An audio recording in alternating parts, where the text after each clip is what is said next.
ബഥനിയിലേക്ക് വന്ന നാൾവഴികൾ. കുടമുക്ക് കാവിൽ പടിഞ്ഞാറ്റേതിൽ കൊച്ചുമ്മൻ കോശിയുടെയും മല്ലശ്ശേരി പൊന്നേലിൽ അച്ചാമ്മയുടെയും മകൻ കൊച്ചുമ്മൻ കോശിയുടെയും ചന്ദനപ്പള്ളിയിൽ പുത്തങ്കാവിൽ ഗീവർഗീസിൻ്റെയും മുള്ളനിക്കാട് പാപ്പനാട് വീട്ടിൽ ഏലിയാമ്മയുടെയും മകൾ റേച്ചലിൻ്റെയും മകളായി 1954 ജൂലൈ 24 ജനിച്ചു. 1954 സെപ്റ്റംബർ 19 ബഹുമാനപ്പെട്ട കൊപ്പാറയിൽ ഗീവർഗീസ് അച്ഛൻ്റെ നേതൃത്വത്തിൽ ചന്ദനപ്പള്ളി ഓർത്തഡോക്സ് പള്ളിയിൽ വെച്ച് മാമോദീസായും മൂറാനാഭിഷേകവും നടത്തി. റെബേക്ക എന്നായിരുന്നു പേര്.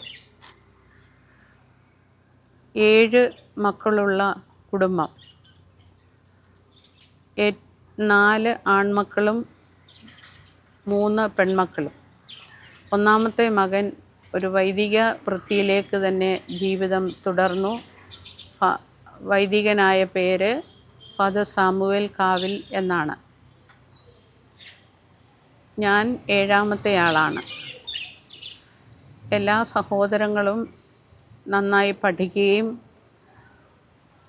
ഉത്തരവാദിത്വത്തോടെ വീട്ടുകാര്യങ്ങളിൽ ഉൾച്ചേരുകയും ചെയ്യുന്നവരായിരുന്നു. എൻ്റെ അപ്പച്ചൻ അന്നത്തെ ക്ലാസ്സിലെ 7ാം ക്ലാസ് പാസ്സായ ആളാണ്. ഗവൺമെൻറ് ജോലിക്കായിട്ട് വളരെ ആഗ്രഹിച്ചിരിക്കുന്ന സമയം ഗ്രാൻഡ് ഫാദറിൻ്റെ നേതൃത്വത്തിൽ അതെല്ലാം വേണ്ടെന്ന് വെച്ചിട്ട് കൃഷിയിലേക്ക് ശ്രദ്ധ തിരിച്ചു. അങ്ങനെ ഒരു കൃഷിക്കാരൻ്റെ കുടുംബമായി തീർന്നു. 1955 മാതാപിതാക്കൾ കത്തോലിക്ക സഭയിൽ ചേർന്നതോടെ കത്തോലിക്ക സഭാംഗമായി തീർന്നു. ഏതാണ്ട് 5 വയസ്സ് ഉള്ളപ്പോൾ തന്നെ സ്കൂൾ വിദ്യാഭ്യാസം ആരംഭിച്ചു. 1 മുതൽ 4 വരെ വയലാ നോർത്ത് LP സ്കൂളിലാണ് പഠിച്ചത്. വളരെ സജീവമായി അന്നുള്ള പാഠങ്ങൾ പഠിക്കുകയും പുതിയ പാഠങ്ങൾ നേടാനായി ശ്രദ്ധയോടെ പഠനത്തിൽ ശ്രദ്ധിച്ചിരുന്നതിനാൽ അധ്യാപകരുടെ ഒരു കണ്ണിലുണ്ണിയായിട്ടാണ് വളർന്നത്. 4ാം ക്ലാസ് വരെ എപ്പോഴും ക്ലാസ്സിലെ 1ാമത്തെ സ്ഥാനത്ത് തന്നെ നിന്നിരുന്നു. 5 മുതൽ 10 വരെ കൈപ്പട്ടൂർ സെൻറ്റ് ജോർജ് ഹൈസ്കൂളിലാണ് പഠിച്ചത്. അന്നത്തെ കാലത്ത് പഠനത്തോടൊപ്പം പാഠ്യേതര വിഷയത്തിൽ അധികം ശ്രദ്ധിക്കുന്ന രീതികൾ സ്കൂൾ തലങ്ങളിലില്ലെങ്കിലും ചെറിയ തരത്തിൽ ക്വിസ് കോമ്പറ്റീഷനും എസ്സേ റൈറ്റിങ്ങും ഒക്കെ ഉണ്ടായിരുന്നു. അതിലൊക്കെ വളരെ സജീവമായി പങ്കെടുത്തിരുന്നു. അങ്ങനെ എസ്സേ റൈറ്റിങ്ങിന് ഫസ്റ്റ് പ്രൈസ് നേടി.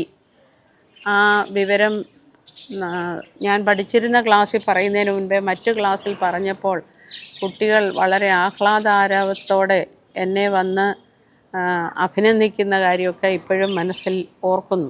സ്കൂൾ വിദ്യാഭ്യാസത്തിൻ്റെ കൂടെ തന്നെയുള്ള സൺഡേ സ്കൂൾ ക്ലാസ്സുകളിലും വളരെ ശ്രദ്ധയോടെ പഠിച്ചിരുന്നു. ചന്ദനപ്പള്ളിയിലെ ബഥനി സിസ്റ്റേഴ്സാണ് സൺഡേ സ്കൂൾ പഠിപ്പിച്ചിരുന്നത്. അതിൽ സിസ്റ്റർ എപ്പിഫാനിയ എന്ന് പറയുന്ന എപ്പിഫാനിയ സിസ്റ്ററിനെ പ്രത്യേകം ഓർക്കുന്നു. സിസ്റ്ററാണ് എന്നെ 10ാം ക്ലാസ്സിൽ കാറ്റഗിസം പഠിപ്പിച്ചത്. സിസ്റ്ററിൻ്റെ വിശാല വീക്ഷണത്തോടു കൂടിയുള്ള ക്ലാസ്സുകൾ വളരെയധികം പ്രചോദനമായിരുന്നു. വളരെ ചെറിയ ക്ലാസ്സിൽ ഏതാണ്ട് 7ലോ 8ലോ ഒക്കെ പഠിക്കുമ്പോൾ തന്നെ ദൈവത്തിനായി ജീവിക്കണം, യേശുവിന് വേണ്ടി മാത്രം ജീവിക്കണം എന്നൊക്കെയുള്ള ചിന്താഗതികൾ മനസ്സിലുണ്ടായിരുന്നു. ആരുടെയും പ്രേരണയോ ആരും പറഞ്ഞു തന്നിട്ടൊന്നുമല്ല. അങ്ങനെ ഒരു പ്രാർത്ഥന തന്നെത്താൻ മനസ്സിൽ തോന്നിയിരുന്നു. എല്ലാവരും ഒന്നിച്ച് വീട്ടിലെ സന്ധ്യാപ്രാർത്ഥനയിൽ കൂടി സന്ധ്യാപ്രാർത്ഥന കഴിഞ്ഞിട്ട് കുറച്ചു നേരം തനിയേ ഇരുന്ന് പ്രാർത്ഥിക്കുന്ന ഒരു രീതി അന്നുണ്ടായിരുന്നു. അന്നേരം എല്ലാം മനസ്സിൽ എനിക്ക് യേശുവിനായി ജീവിക്കണം, എന്നുള്ളതാണ്. അത് എന്തിനെയാണെന്നോ എങ്ങനെയാണെന്നോ ഒന്നും അറിയില്ല. യേശുവിനായി ജീവിക്കണം എന്നുള്ള ഒരു വലിയ ആഗ്രഹം മനസ്സിലുണ്ടായിരുന്നു. അന്നത്തെ ഞങ്ങളുടെ വികാരിയായിരുന്നത്, ചന്ദനപ്പള്ളിയിലെ വികാരിയായിരുന്നത് ബഹുമാനപ്പെട്ട ആൻ്റണി കേളമ്പറമ്പിൽ അച്ഛനാണ്. അച്ഛൻ്റെ വളരെ പ്രോത്സാഹനമായ പ്രസംഗങ്ങളും പള്ളിയിലെ കാര്യങ്ങളിലും ഒക്കെ സജീവമായിരുന്നു. അതുപോലെ എല്ലാ ആഴ്ചയിലും എൻ്റെ അമ്മ പള്ളിയിൽ ആദ്യമേ പോയി കുമ്പസാരിച്ച് കുർബാന സ്വീകരിക്കുന്ന ഒരു രീതി ഞാൻ കണ്ടിട്ടുണ്ടായിരുന്നു. അതും എനിക്ക് എൻ്റെ ഭാവി ജീവിതത്തിന് ഒത്തിരി പ്രോത്സാഹനമായിരുന്നു. അങ്ങനെ 1970കളിൽ ഞാൻ SSLC പാസ്സായി. മാർച്ചിലെ സ്കൂൾ പഠനത്തിന് ശേഷം ഏപ്രിൽ മെയ് സമയങ്ങളിൽ സിസ്റ്റേഴ്സിൻ്റെ കൂടെ ക്യാമ്പുകളിലും അതുപോലുള്ള ക്ലാസ്സുകളിലും ഒക്കെ പങ്കെടുത്തു. അന്നേരമാണ് ദൈവവിളിയെപ്പറ്റിയോ അങ്ങനെയൊക്കെയുള്ള കാര്യങ്ങളെ ചിന്തിക്കുന്നത്. അപ്പോൾ ക്യാമ്പിൽ പങ്കെടുത്ത ശേഷം ആദ്യമേ തീരുമാനിച്ചു എനിക്ക് ദൈവവിളിക്കായി പോകണം. അതിന് സിസ്റ്റേഴ്സ് എനിക്ക് വളരെ പ്രചോദനമായിരുന്നു. അങ്ങനെ 1970 ജൂൺ മാസത്തിൽ ഞാൻ നാലാഞ്ചിറ ബഥനി മഠത്തിൽ വന്നു ചേർന്നു. 1970 ബഥനിയിൽ വന്നപ്പോൾ മിസ്ട്രസ് ആയിരുന്നത് സിസ്റ്റർ മെൽക്കായാണ്. ഏതാണ്ട് 2 വർഷവും അർത്ഥിനി പദവും പോസ്റ്റ്ലൻസ് പദവും ആ കാലങ്ങളൊക്കെയും സിസ്റ്റർ മെൽക്കായുടെ നേതൃത്വത്തിലായിരുന്നു. പിന്നീടുള്ള കാനോനിക്കൽ ഇയറിൽ നോഷീറ്റ് അത് സിസ്റ്റർ ഹാദൂസായിരുന്നു മിസ്ട്രസ്. അന്ന് ഏതാണ്ട് 2-2.5 വർഷത്തെ പരിശീലനത്തിന് ശേഷം സന്യാസവ്രത അനുഷ്ഠാനത്തിനായിട്ട് വളരെ ശ്രദ്ധയോടെ ഒരുങ്ങുകയായിരുന്നു. അന്ന് എൻ്റെ ബാച്ചിൽ 29 സ്റ്റുഡൻസ് അർത്ഥനീപഥത്തിലേക്ക് വന്നെങ്കിൽ അതിൻ്റെ അടുത്ത സ്റ്റേജായ പോസ്റ്റ്ലൻസ് ആയപ്പോൾ അത് 21ആയി. നോഷീറ്റിലായപ്പോൾ 14 പേരായി. 14-ൽ നിന്ന് 7 പേരാണ് സന്യാസവ്രതം അനുഷ്ഠിക്കാൻ അല്ലെങ്കിൽ വ്രതമെടുക്കാൻ ദൈവത്താൽ തിരഞ്ഞെടുക്കപ്പെട്ടത്. മറ്റുള്ളവരെക്കാൾ നമുക്കൊരു മഹിമയും ഉണ്ടായിട്ടില്ല. കർത്താവ് യേശു മിശിഹായുടെ മഹാകരുണ അവിടുന്ന് വിളിച്ചു, വേർതിരിച്ചു, തിരഞ്ഞെടുത്തു. അതുമാത്രമേ എനിക്ക് പറയാനൊക്കുന്നുള്ളൂ. അവിടുത്തെ അനന്ത കരുണ. എൻ്റെ ബാച്ചിൽ ഞാൻ ഒരു ഇളയ തലമുറയിൽപ്പെട്ട ഒരു സ്റ്റുഡൻ്റായിട്ടാണ് വളരുന്നതെങ്കിലും മുതിർന്നവരെ വളരെ ഭയമായിരുന്നു. എന്നാലും എല്ലാവരുടെയും കൂട്ടത്തിൽ ചേർന്ന് പോകാനും പ്രാർത്ഥിക്കാനും ധ്യാനിക്കാനും ഒക്കെ ഏതാണ്ട് ഒരു ചെറിയ രീതിയിൽ പഠിച്ചു വന്നു. 1972 മെയ് 8 അഭിമന്യ ബെനഡിക്റ്റ് മാർ ഗ്രിഗോറിയോസ് പിതാവിൻ്റെ കൈവെപ്പാൽ സന്യാസവ്രതം സ്വീകരിച്ചു. അതിനുശേഷമുള്ള 6 മാസം കുറവങ്കോണം മഠത്തിലേക്ക് ജൂണറേറ്റിനായി മാറ്റി. എന്നാൽ പിന്നീട് 1973-74 കാലഘട്ടം ബഥനി ഹോസ്റ്റലിൽ നിന്നുകൊണ്ട് ഗവൺമെൻറ് നഴ്സറി ട്രെയിനിങ് പഠിക്കാനായിട്ട് തൈക്കാട്ട് ട്രെയിനിങ് സെൻറ്ററിലേക്ക് അയക്കപ്പെട്ടു. താമസിച്ചത് ബഥനി ഹോസ്റ്റലിൽ. 1 വർഷക്കാലം വളരെ കഠിന പ്രയത്നത്താൽ നല്ലൊരു റിസൾട്ട് കിട്ടി. ട്രെയിനിങ് കോഴ്സ് വളരെ ഫസ്റ്റ് ക്ലാസ്സോടെ പാസ്സാകാൻ സാധിച്ചു. അതിനുശേഷം പിന്നീട് ആദ്യമായിട്ട് ഒരു ജൂനിയർ സിസ്റ്ററായിട്ട് അയക്കപ്പെടുന്നത് കുണ്ടറയിലേക്കാണ്. ഏതാണ്ട് 6-7 വർഷം കുണ്ടറയിൽ ആണ് അന്ന് താമസിക്കുന്നു. കുണ്ടറ നഴ്സറി സ്കൂളിൻ്റെ HM ആയിട്ട് പ്രവൃത്തിപഥത്തിലേക്ക് വരുന്നു. അന്ന് എൻ്റെ കൂടെ ഉണ്ടായിരുന്ന അധ്യാപകർ പറയുമായിരുന്നു അവരുടെ മക്കളുടെ പ്രായമേ ഉള്ളൂ, ഏതാണ്ട് 20 വയസ്സ്. എന്നാലും അവർ ഒരു HMൻ്റെ ബഹുമാനത്തോടും സ്നേഹത്തോടും കൂടിയാണ് എന്നോട് പെരുമാറിയത്. അവരെയൊക്കെ ഞാൻ നന്ദിയോടെ ഇപ്പോഴും മനസ്സിലോർക്കുന്നു. ഫ്രീഡ ടീച്ചർ, മോൾ ടീച്ചർ, അതുപോലെ അന്ന് സ്കൂളിൽ സഹായിച്ചിരുന്ന 2 സഹായികളായ ഏലിയാമ്മയും കുഞ്ഞമ്മയും, അവരോടൊക്കെയുള്ള നന്ദിയുള്ള ഹൃദയം നമ്മുടെ മനസ്സിലുണ്ട്. പിന്നെ അത് കഴിഞ്ഞ് ഏതാണ്ട് 1.5 വർഷവും കൂടെ നാലാഞ്ചിറ നഴ്സറിയിൽ നിന്നതിന് ശേഷം 1950കളിൽ പുനരൈക്യത്തിൻ്റെ 50ാം വർഷം ജൂബിലിയോട് അത് കോട്ടയത്ത് വെച്ചാണ് ആഘോഷിച്ചത്. അപ്പോൾ കോട്ടയം നെഹ്റു സ്റ്റേഡിയത്തിൽ റെഡിയാക്കിയ പന്തലിലാണ് നിത്യവ്രതത്തിൻ്റെ കാലഘട്ടം. അന്ന് ഞങ്ങൾ തിരുവനന്തപുരം, തിരുവല്ല, ബത്തേരി 3 പ്രൊവിൻസിലെയും സിസ്റ്റേഴ്സുകളും ഒന്നിച്ച് നിത്യവ്രതത്തിനായി കോട്ടയത്ത് പരിശീലനവും, ആ പരിശീലന കാലഘട്ടത്തിൽ സീറി സെൻറ്ററിലെ പാട്ട് പഠനവും സുറിയാനി പാട്ടിൻ്റെ പഠനവും അങ്ങനെയൊക്കെയും ഉണ്ടായിരുന്നു. അതൊക്കെ വളരെ പ്രചോദനമായിരുന്നു. പിന്നെ സ്വന്തം സഹോദരൻ വൈദികനുണ്ടായിരുന്നതിനാൽ മറ്റ് പല വൈദികരും അച്ചാച്ചനിൽ കൂടി എന്നെയും അറിയുന്നു. അങ്ങനെ നിത്യവ്രതത്തിന് ശേഷം ആങ്ങമ്പുഴയിലെ ആദ്യമായിട്ട് ഒരു ചെറിയ കോൺവെൻറ്റ് തുടങ്ങുന്നു. അവിടുത്തെ തുടക്കത്തിനുള്ള അംഗമായിട്ട് എന്നെയും സിസ്റ്റർ എസ്തറിനെയും കൂടി അങ്ങോട്ട് അയക്കുന്നു. അവിടുത്തെ ആ ചെറിയ വീടും ഒരു സൗകര്യവും ഇല്ലാത്തിടമായിരുന്നു. ബഹുമാനപ്പെട്ട നടമലയച്ചനാണ് അതിന് നമുക്ക് അവിടോട്ട് വിളിച്ചതുമൊക്കെ. അവിടെ ഏതാണ്ട് 1.5 വർഷം, ആ വർഷക്കാലത്തെ നമ്മുടെ പ്രവർത്തന ഫലമായി തൻ്റെ സ്കൂൾ പഠിപ്പിച്ചിരുന്ന 2 ഏതാനും വിദ്യാർത്ഥികൾ സന്യാസിനികളായും വൈദികരായും തീർന്നിട്ടുണ്ട്. അതിൽ 2 വൈദികരിൽ ഒരാൾ ബഹുമാനപ്പെട്ട ഷാജി അച്ഛനും ബിനു അച്ഛനുമാണ്. ഷാജി അച്ഛൻ ഇപ്പോഴും വളരെ സ്തുത്യർഹമായിട്ട് വർഷങ്ങളായി അമേരിക്കയിൽ ജോലി ചെയ്യുന്നു. ബിനു അച്ഛനും വളരെ കാര്യക്ഷമതയോടെ പത്തനംതിട്ട രൂപതയ്ക്ക് വേണ്ടി വർക്ക് ചെയ്യുന്നു.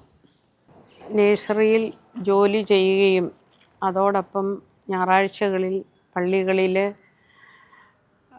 സൺഡേ സ്കൂള്, പാട്ട് പഠിപ്പിക്കൽ, അങ്ങനെ വിശ്രമമില്ലാത്ത കാലഘട്ടങ്ങളായിരുന്നു അതെല്ലാം. തിരുവനന്തപുരത്തായിരിക്കുന്ന സമയങ്ങളിൽ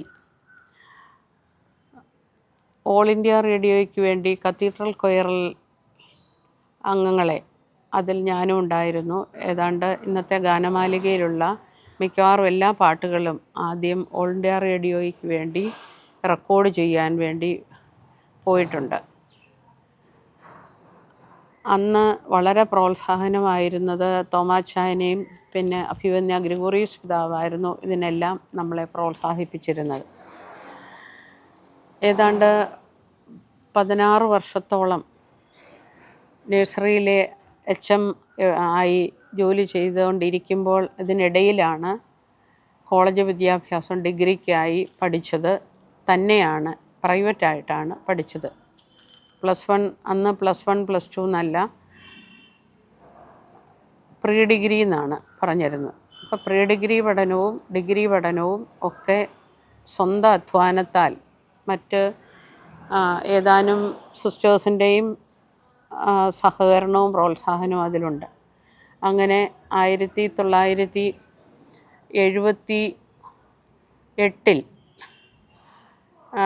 B.Ed പഠനത്തിനായിട്ട് നാലാഞ്ചിറ തിയോഫിലോസ് കോളേജിലേക്ക് അയച്ചു. അന്നേരം MTT ഹോസ്റ്റലിലാണ് താമസിച്ചിരുന്നത്. തിരുവനന്തപുരം MTT ഹോസ്റ്റലിൽ താമസിക്കുന്നെങ്കിലും മഠത്തിലോട്ടും ഇടയ്ക്ക് മാറി താമസിക്കേണ്ടി വന്നു. അങ്ങനെ B.Ed പഠനത്തിന് ശേഷം സ്തുത്യർഹമായ വളരെ അധ്വാനിച്ച് വളരെ നല്ലൊരു മാർക്കോടും ഒക്കെ ആയിട്ടാണ് B.Ed അതിൻ്റെ റിസൾട്ട് കിട്ടിയത്. അന്നത്തെ പ്രൊവിൻഷ്യലായിരുന്ന മദർ റഹമാസ് അയച്ച എഴുത്ത്, അഭിനന്ദനങ്ങൾ അറിയിച്ച എഴുത്ത് ഇന്നും വളരെ സൂക്ഷിച്ച് വെച്ചിട്ടുണ്ട്. B.Edന് ശേഷം നങ്ങ്യാർകുളങ്ങര ബഥനി സ്കൂളിലേക്ക് അയച്ചു. അവിടെ LP സ്കൂളിൻ്റെ HM ആയിട്ട് വിദ്യാഭ്യാസ മേഖലയിൽ പ്രവർത്തിച്ചു. ആ ഒരു വർഷത്തിനിടയിൽ തന്നെ അവിടെയുള്ള എയ്ഡഡ് സ്കൂളിലോട്ടും അപ്പോയിൻമെൻറ്റ് നൽകി. അങ്ങനെ ആ അപ്പോയിൻമെൻറ്റും ഏതാനും പീരീഡുകൾ ഹൈസ്കൂളിലും UP സ്കൂളിലും, എന്നാൽ LP സ്കൂളിൻ്റെ ചുമതലയിലും ഒക്കെ ആയിരുന്നു. അതിനുശേഷം പിന്നീട് തിരുവനന്തപുരത്തേക്ക് മാറ്റപ്പെട്ടു. അതായത് അവിടെ ലീവ് വേക്കൻസിയുടെ അനുസരിച്ച്. അങ്ങനെ തിരുവനന്തപുരം, ചെങ്ങന്നൂർ, സെയിൻറ്റ് ആൻസ് ഒക്കെയുള്ള അങ്ങനെ ഏതാണ്ട് 4 ഗേൾസ് യൂണിറ്റിലും പഠിപ്പിക്കാൻ ദൈവം ഇടയാക്കി. അത് കൂടുതൽ സമയങ്ങളും നാലാഞ്ചിറ സെൻറ്റ് കൊറീത്തിയിലായിരുന്നു. ആ സമയത്ത് MTT ഹോസ്റ്റലിൽ പ്രൊപ്പറേറ്ററായിട്ടും ഏതാണ്ട് 3-4 വർഷം MTT ഹോസ്റ്റലിൽ പ്രൊപ്പറേറ്ററായിട്ടുമൊക്കെ സേവനമനുഷ്ഠിക്കാൻ ഇടയായി. അങ്ങനെ 1998 ഹൈസ്കൂളിലെ സീനിയോറിറ്റി വേക്കൻസിയിൽ കായംകുളം സെൻറ്റ് മേരീസ് സ്കൂളിലേക്ക് മാറ്റപ്പെട്ടു. അങ്ങനെ കായംകുളം സെൻറ്റ് മേരീസിലായിരിക്കുമ്പോൾ പരിമളയുടെ കൂടെ സ്കൂളിൽ പലതരത്തിലുള്ള കാര്യങ്ങളിൽ സിസ്റ്റർ ചുമതല ഏൽപ്പിക്കുകയും, അന്ന് ഇവിടെ ഹൈസ്കൂളിന് ഒരു നല്ല ഓഫീസും സംവിധാനം ഇല്ലായിരുന്നു. അതിനൊക്കെയും സിസ്റ്ററിൻ്റെ കൂടെ നിന്ന് അന്നത്തെ ഒരു ടേം സുപ്പീരിയറും ഒക്കെ ആയി അതിന് നേതൃത്വം എടുക്കാനും ഒക്കെ സാധിച്ചു. ദൈവം ഇടയാക്കി. അതിലേറ്റവും ഓർക്കത്തക്കുന്നത് സക്രാരിയുടെ മുമ്പിലിരുന്ന കർത്താവിനോട് ചോദിച്ചു വാങ്ങിക്കുന്ന ഒരു രീതിയായിരുന്നു. കാരണം പണത്തിൻ്റെ വളരെ പരിമിതി ഉണ്ടായിരുന്നു. പിറ്റേ ദിവസം കൂലി കൊടുക്കാനോ സിമെൻറ്റിന് പണം കൊടുക്കാനോ ഇല്ലാതിരിക്കുന്ന സമയങ്ങൾ രാത്രി മുഴുവൻ സക്രാരിയുടെ മുൻപിൽ ഇരുന്ന് കരഞ്ഞ് പ്രാർത്ഥിച്ച് പിറ്റേ ദിവസത്തെ കാര്യങ്ങൾ നിവർത്തിച്ച ഒത്തിരിയും അനുഭവങ്ങളുണ്ട്. ദൈവം നടത്തി തന്നു. അല്ലാതെ നമ്മുടെ മിടുക്കല്ല, എല്ലാം തമ്പുരാൻ്റെ കരുണ മാത്രമാണ്. അങ്ങനെ ഏകദേശം ഏതാണ്ട് 12 വർഷത്തോളം കായംകുളം സെൻറ്റ് മേരീസിലെ ഹൈസ്കൂൾ അധ്യാപിക അങ്ങനെ ആയിരുന്നു. 10ാം ക്ലാസ്സിലെ ക്ലാസ് ടീച്ചറൊക്കെ ആയിരിക്കുമ്പോൾ പല വർഷങ്ങളിലായിട്ട് 10,000-കണക്കിന് കുട്ടികൾക്ക് പ്രചോദനമെടുക്കാൻ സാധിച്ചു. ആയിരുന്ന സ്ഥലങ്ങളിലൊക്കെയും ഞായറാഴ്ചകളിലെ മിഷനും അതുപോലുള്ള കാര്യങ്ങളിലൊക്കെ വളരെ സജീവമായിരുന്നു. ഏതാണ്ട് സൺഡേ സ്കൂൾ പഠിപ്പിച്ചതിൽ ഏകദേശം 8 പേരോളം ഇന്നും വൈദികരായിട്ടുണ്ട്. ഏതാനും പേര് ഏതാണ്ട് ഒരു 5-6 പേര് സന്യാസിനികളായി ബോർഡിങ്ങൊക്കെ നോക്കിക്കൊണ്ടിരുന്ന സമയങ്ങളിലെ കുട്ടികളിൽ നിന്ന് ദൈവം അവരെയൊക്കെ ഇങ്ങനെയുള്ള കാര്യങ്ങളിലേക്ക് വിളിക്കാൻ അതിനും ഇടയായി. ദൈവത്തിന് 1000 നന്ദി പറയുന്നു. റിട്ടയർമെൻറ്റിന് ശേഷം കുട്ടികളെ 10ാം ക്ലാസ്സിലായിരിക്കുന്ന സമയത്തിന് കേരളം മാത്രമല്ല ഏതാണ്ട് ഇന്ത്യയുടെ മിക്കവാറും ഏതാണ്ടൊരു 10-14 സ്റ്റേറ്റുകളിൽ ഓരോ വർഷവും കുട്ടികളെ ടൂറിന് കൊണ്ടുപോകുന്ന ഒരു രീതി ഉണ്ടായിരുന്നു.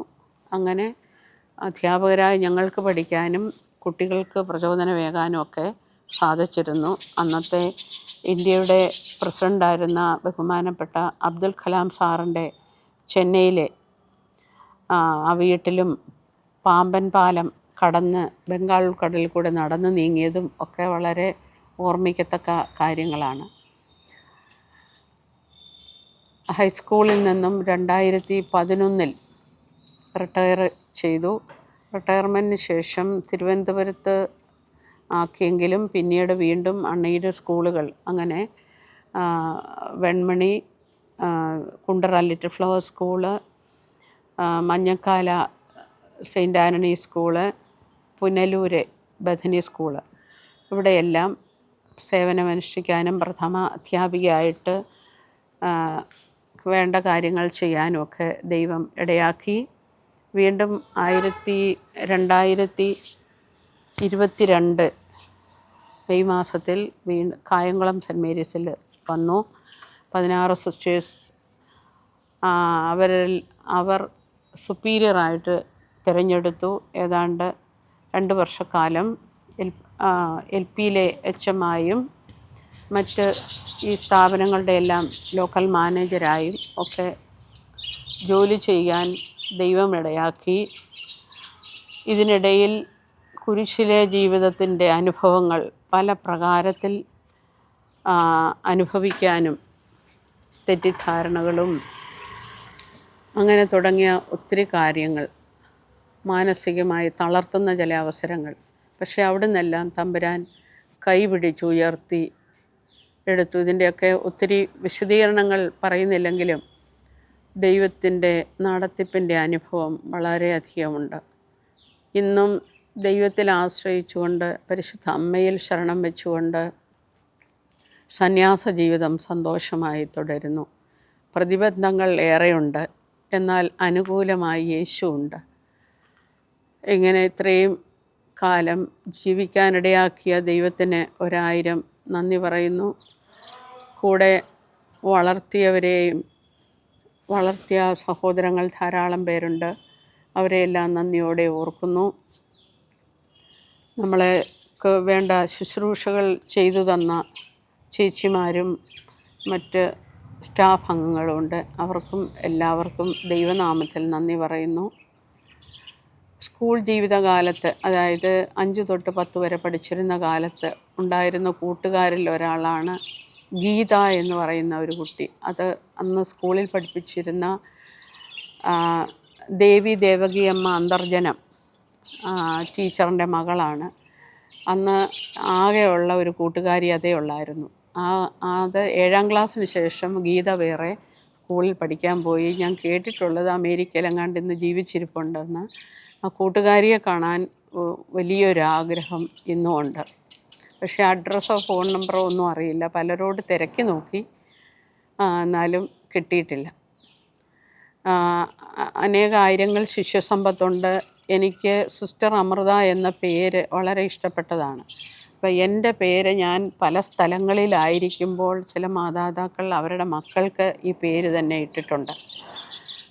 ഈ അടുത്ത സമയത്ത് 2023 കായംകുളത്തായിരിക്കുമ്പോൾ ഞാൻ പണ്ട് 10ാം ക്ലാസ്സിൽ പഠിപ്പിച്ച ഒരു കുട്ടി, അവൾക്ക് രണ്ടാമതുണ്ടായ കുഞ്ഞിന് അമൃത എന്നാണ് പേരിട്ടത്. അപ്പോൾ എനിക്ക് പേരിഷ്ടമായതുപോലെ തന്നെ പലരും ഈ പേര് ഇഷ്ടപ്പെടുന്നു എന്നുള്ളതും എനിക്കൊരു പ്രോത്സാഹനമായിരുന്നു. ഞങ്ങൾ 7 മക്കൾ, 4 ആണും 3 പെണ്ണും. 4 പേരും വിവിധ സ്ഥലങ്ങളിൽ ജോലി ചെയ്തിരുന്നു. ഒരാൾ, ഏറ്റവും മൂത്ത ആൾ വൈദികനാണ്. അദ്ദേഹം ഭോപ്പാൽ രൂപതയ്ക്ക് വേണ്ടി ജോലി ചെയ്യുന്നു. ഏതാണ്ട് 38 വർഷത്തോളം ഭോപ്പാൽ രൂപതയ്ക്ക് വേണ്ടി ജോലി ചെയ്ത ശേഷം രക്തസാക്ഷിയായി തീർന്നു. 1999 ഒക്ടോബർ 15-നാണ് അച്ചാച്ചൻ്റെ നിര്യാണം. പിന്നെ വളരെ പാടുപെട്ട് നിർബന്ധിച്ച് ആണ് അച്ഛൻ്റെ ഡെഡ് ബോഡി ഞങ്ങൾക്ക് കിട്ടിയത്. അങ്ങനെ ചന്ദനപ്പള്ളി കത്തോലിക്ക പള്ളിയുടെ സെമിത്തേരിയിൽ അച്ഛനെ അടക്കം ചെയ്തിരിക്കുന്നു.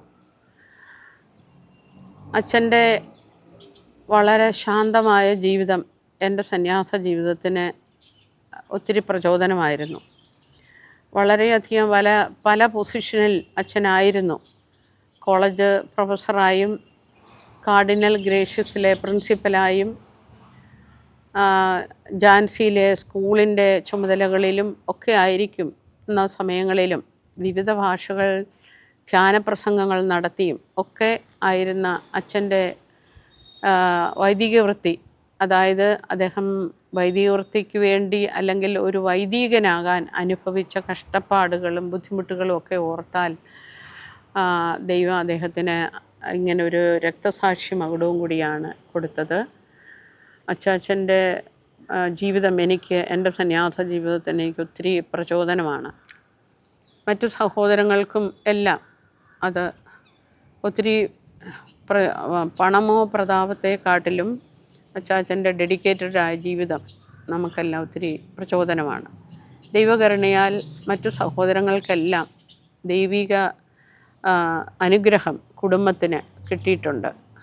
ഇന്ന് ദൈവകൃപയാൽ അവരെല്ലാവരും സാമ്പത്തികമായും മറ്റ് മക്കളുടെ പഠനത്തിൻ്റെ കാര്യങ്ങളിലായാലും എല്ലാം സമാധാനത്തോടെ പോകുന്നു. അതിനെല്ലാം ഏറ്റവും ഒന്നാമത്തെ ആളായ അച്ഛനും ഏഴാമത്തെ ആളായ ഞാനും സഹോദരങ്ങൾക്ക് വേണ്ടി എന്നും ഇടവിടാതെ പ്രാർത്ഥിക്കുന്നുണ്ട്. അപ്പോൾ സന്യാസ ജീവിതവും വൈദിക വൃത്തിയും ഏറ്റവും നല്ലതാണെന്ന് ഇത് കേൾക്കുന്നവർക്ക് പ്രചോദനമാകട്ടെ എന്ന് ഞാൻ ആശംസിക്കുന്നു. എല്ലാം പൊന്നുതമ്പുരാന് നന്ദി പറഞ്ഞുകൊണ്ട് ദൈവം മുൻപിൽ ഞാനെല്ലാം സമർപ്പിക്കുന്നു.